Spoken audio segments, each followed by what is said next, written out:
In the vast reaches of space, there existed a race known to the cosmos as the Eternals. For eons they roamed the stars, their existence so prolonged that time seemed a mere concept rather than a measure of life.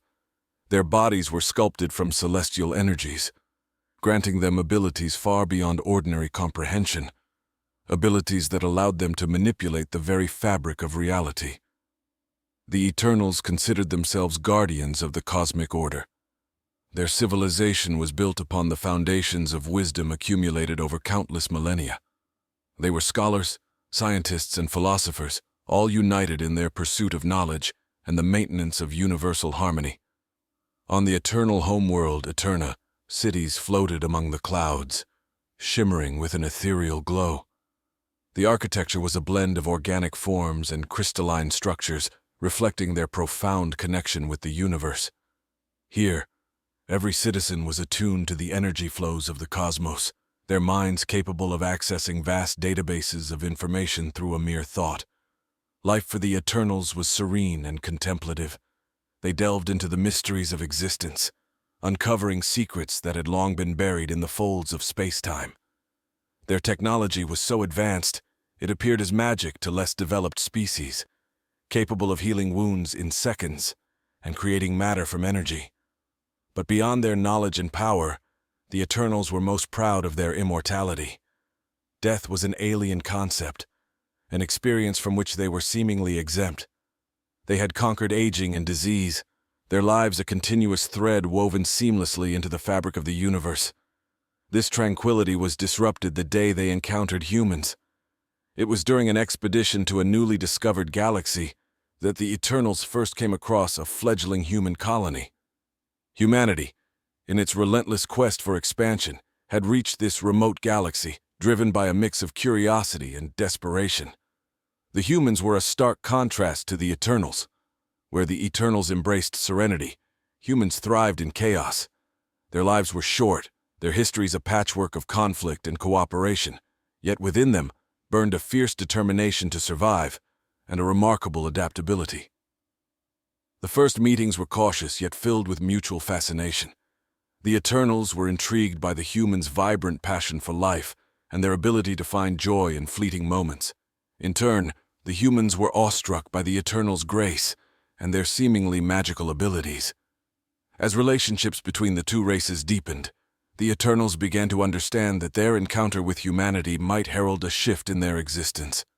Humans, with their boundless drive to explore and conquer, inadvertently introduced the Eternals to concepts they had long forgotten or never needed to consider. Chief among them, vulnerability. Unknown to the Eternals, their isolation and static way of life had shielded them from many universal threats. Their interactions with humans exposed them to new ideas, diseases, and even emotions that were foreign to their nature. As this ancient race began to grapple with the unexpected repercussions of their meetings, a question loomed large. Could their immortality withstand the chaotic, vibrant force that was humanity? Little did they know, the true test of their immortality had just begun. In the heart of Eterna's capital, amid its spiraling towers of light and energy, the Eternals convened an emergency council. Elders and scholars, beings whose very thoughts could bend reality, gathered to discuss the unforeseen impact of their interaction with humans. The council chamber, a vast hall of floating platforms and holographic displays, buzzed with urgent energy. "The humans bring with them elements we have long been shielded from," one elder voiced, her form a shifting pattern of stardust and light. "Their diseases are not just biological, they are ideas, emotions, chaotic sparks that ignite change in everything they touch."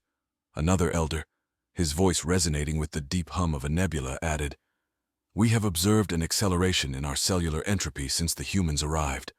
Our immortality is under threat, not from aging, but from becoming." The notion of becoming, of change, was alien to the Eternals.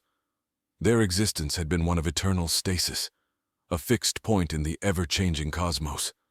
Now, the very essence of what it meant to be eternal was being questioned. Outside the council chamber, on the floating walkways that connected the various districts of the capital, young Eternals debated fiercely. They were the generation that had interacted most with the humans, and their perspectives were radically different from their elders. "We should embrace this change," argued a young philosopher, his form flickering with vibrant colors. "Immortality is not just about living forever. It's about understanding all facets of existence. Humans live more in a single lifetime than some of us have in millennia." But acceptance was not universal. "This is not evolution, it's corruption," countered another, her voice sharp as crystalline shards. "The human's influence is eroding the very core of our being. We risk losing ourselves to become something lesser." Meanwhile, human envoys, unaware of the existential crisis they had sparked, continued their diplomatic efforts. They brought with them engineers, artists, and teachers eager to exchange knowledge and culture. Each human bore the indelible mark of their mortality, a concept both terrifying and fascinating to the Eternals. Back in the council, a decision was forming. "We must study this further," the chief elder announced, his form a calm sea of blue light. "A delegation of our people will go to Earth to observe humans in their natural habitat. We will understand their strength, their resilience, and their mortality." The plan was set in motion. A select group of Eternals prepared for the journey, their minds filled with protocols and precautions. Yet none could foresee the depth of transformation that awaited them. Among them, curiosity, fear, and wonder mingled as they took their first steps toward a world that was as mortal as it was vibrant. In the background of these monumental decisions, the fabric of eternal society began to ripple. Change, once a mere concept, was now palpable, infiltrating the timeless streets of Eterna. The city that had once glowed with the light of 1,000 suns now flickered under the shadows of uncertainty. What was immortality, if not a chance to witness the infinite forms of existence? The Eternals were about to find out. One heartbeat at a time, the delegation of Eternals descended upon Earth, their arrival cloaked in subtlety, their forms adapted to blend seamlessly with human society. The world they encountered was a riot of color, noise, and ceaseless activity, a stark contrast to the orderly calm of Eterna. Cities teemed with people, machines, and the chaotic symphony of human existence. The Eternals, now indistinguishable from the humans around them, began their mission in earnest. Their leader, Calum, was a being of immense intellect and curiosity. He led his team to various cultural and scientific hubs around the globe, observing, learning, and sometimes participating. At a renowned university, Calum attended lectures and engaged with leading human thinkers. He marveled at the passionate debates, the fervor with which humans defended their theories and ideas. It was a far cry from the consensus-driven discussions of his homeworld. Meanwhile, Lyra, another member of the team, explored the artistic expressions of humanity. She wandered through museums, sat in on theater productions, and listened to diverse musical performances. Each piece evoked emotions she had never fully explored: joy, sorrow, and longing, emotions that were often muted in her people. In the shadows of these cultural exchanges, another Eternal, Orion, delved into the darker aspects of human life. He walked through war-torn regions, witnessed poverty, disease, and despair. The resilience of humans, their ability to keep moving forward despite overwhelming odds, both shocked and intrigued him. As they immersed themselves in human life, the Eternals started to experience subtle shifts within themselves. The emotional highs and lows of humanity began to echo in their own hearts, a phenomenon they had not anticipated. Their bodies, too, started to react to the new environment. Some fell ill for the first time, while others found new strength in their recovery. These experiences were meticulously documented and transmitted back to Eterna, where the data sparked intense debate and concern. The elders analyzed the reports, trying to understand the implications of these transformations. Was this the beginning of an evolution or a slow descent into decay? Amidst this analytical frenzy, a surprising development unfolded. A group of human scientists had begun to notice the subtle anomalies presented by the Eternals. Curiosity piqued. They started to track the visitors, intrigued by their unusual behaviors and the faint but distinct energy signatures they emitted. A clandestine meeting was arranged between the human scientists and the Eternals. The encounter was tense, filled with mutual suspicion, but also a profound desire to understand. As the humans presented their findings, the Eternals realized that their mission was no longer a secret, and the implications were enormous. "We know you're not like us," the lead scientist said, her eyes reflecting a mix of fear and awe. "But perhaps in your differences there's much we can learn from each other." The dialogue that followed was unprecedented. The Eternals disclosed their true nature and purpose, and in exchange, the humans shared insights into their own struggles and triumphs over mortality. It was a moment of raw, unfiltered exchange, of vulnerabilities and strengths laid bare. The bonds formed in that meeting would later prove to be the cornerstone of a new chapter in interstellar relations, one not marked by conquest or dominion, but by genuine collaboration and mutual growth. The Eternals, once observers, were now participants in the gritty, beautiful tapestry of human life, learning that even an immortal race could find new horizons in the unlikeliest of places. Back on Eterna, the ripple effects of the Earth mission were becoming waves. News of the Eternals' evolving conditions, both physical and emotional, stirred the populace. Families gathered around communication orbs, watching holographic updates from their kin on Earth, their expressions a mix of wonder and concern. The societal structure of Eterna began to show signs of strain. The younger Eternals, inspired by the tales of human passion and resilience, started to question the age-old doctrines of stasis and order. They organized gatherings, discussing the virtues of change and the potential of integrating human concepts like growth and progress into their own culture. These assemblies grew in size and fervor, drawing the attention of the traditionalist factions within the council. "We must preserve our essence, our purity," argued a venerable elder, his voice echoing through the council chamber. "To embrace change is to court chaos." But the voice of the new generation, led by a charismatic young thinker named Solus, was persuasive. "Our purity," he countered, "lies not in our stasis, but in our ability to understand and adapt. What we learn from humans can enhance, not diminish, our essence." Amidst this ideological battle, the Eternals on Earth continued their deep dive into human society. Calum and his team began collaborating with human scientists on joint ventures, ranging from environmental restoration projects to medical research. Each project brought new insights and further integration between the two species. Lyra, who had become deeply involved in the human artistic community, started to transmit her experiences back to Eterna in the form of interactive art installations. These pieces were not just visual or auditory, but emotional simulations that allowed Eternals to feel human emotions as if they were their own. The impact was profound, opening hearts and minds to the richness of a life lived in full spectrum. Orion, meanwhile, spearheaded initiatives to tackle the social issues he had witnessed. He worked with human leaders to implement eternal technologies in areas ravaged by conflict or natural disasters, demonstrating the potential for their advanced science to aid humanity in practical ways.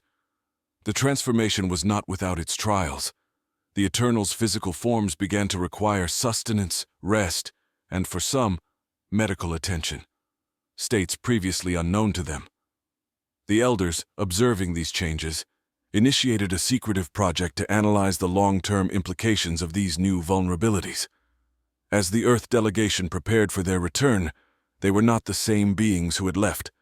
They carried with them the weight of their experiences, the joys and the pains, the knowledge that their immortality was no longer a static condition, but a dynamic, evolving state. Upon their arrival, the delegation was met with a mixture of reverence and apprehension. They shared their stories, their collaborations, and their newfound understanding of mortality. The data they brought back was rich with possibilities, suggesting that the integration of human traits could lead to a renaissance of eternal culture, a rebirth that could propel them to new heights of understanding and existence. The Council, now divided, faced a critical decision: embrace the change and begin the integration of human-inspired concepts into eternal society, or retreat into their age-old customs, preserving their traditions, but potentially isolating themselves from the evolving cosmos. The debate that followed would determine the future path of an immortal race, now standing at the crossroads between their timeless heritage and the beckoning horizon of change. The debates within the Council of Eterna reached an intensity that resonated throughout the floating cities. The issue at hand was no longer merely about adapting human qualities, but about redefining the very core of eternal existence. The arguments were broadcasted live, their echoes felt in every home and in the streets, engaging every citizen in a collective contemplation of their future. Solus, the young leader of the progressive faction, stood before the council, his form shimmering with the vibrancy of a newfound fervor. "We stand before a monumental choice," he proclaimed, his voice resonating through the chamber. "Do we cling to a past that no longer serves us, or do we leap into a future where our immortality is not defined by our lifespan, but by the depth and richness of our experiences?" Opposing him, Elder Thalos, a figure of immense respect and authority, responded with a calm yet firm tone. "To forsake our ways for fleeting human emotions and their chaotic lives would be to abandon the very essence that has preserved us through the ages. We must consider the long-term consequences of such drastic changes." As this pivotal discussion unfolded, Calum and his team, freshly returned from Earth, were invited to share their insights. Calum described their collaborative projects with humans, highlighting how these efforts had not only benefited Earth, but had also enriched the Eternals emotionally and intellectually. "Collaboration with humans taught us the value of resilience and innovation in the face of adversity," Calum explained. "These qualities, once foreign to us, are now part of our evolution." Lyra shared her experiences with human art, presenting interactive simulations that allowed the council members to feel human emotions. The elders and council members experienced bursts of joy, sorrow, and awe, emotions that were once mere concepts to them. The impact was visible. Some were visibly moved, reconsidering their positions, while others retreated into discomfort. Orion presented data on the societal benefits of their technologies when applied with human ingenuity, emphasizing the mutual growth that could be fostered through this interspecies alliance. The assembly was divided, the air charged with a palpable tension. As the debate continued, a new perspective emerged from the midst of the council, proposed by an elder who had been silent till now.